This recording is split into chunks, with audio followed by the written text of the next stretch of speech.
Spider-Man is a movie that brings back every villain ever in the movies. We want to compare the first Green Goblin of Willem Dafoe and the last Green Goblin of Dane DeHaan. So if you already know the answer, leave a comment. We will score by the following criteria: strength, speed, intellect, equipment, endurance.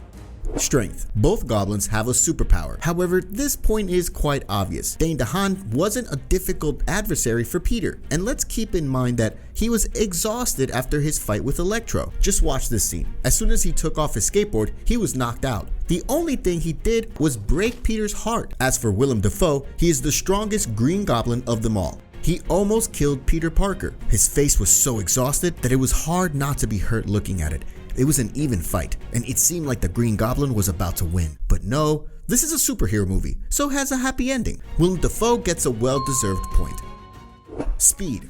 This is a huge factor when it comes to fighting. However, both goblins are on the board in almost every scene. I mean, objectively, it's hard to compare them. In this scene, Harry Osborne falls from his glider, which is the end of his part in the movie. The only time we see Willem Dafoe not on his board is during a confrontation with Peter. And that scene does not show the Green Goblin's speed capabilities. So no matter how it really is, the speed of both will not exceed 15. This round is still a draw. Intellect. The movie shows Willem Dafoe as a successful entrepreneur, but the fact that he creates the Green Goblin serum reveals him to be a genius. I'd even say he's one of the most brilliant characters in the MCU.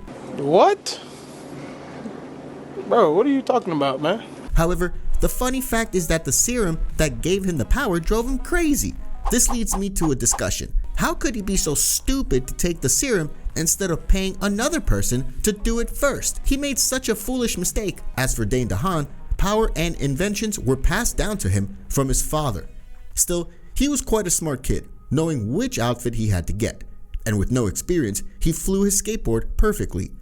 The fact is that Dafoe knew Parker's weak spot: heart and feelings. So in this round, he deserves his point. Equipment. I think things are obvious here. What can Dafoe boast?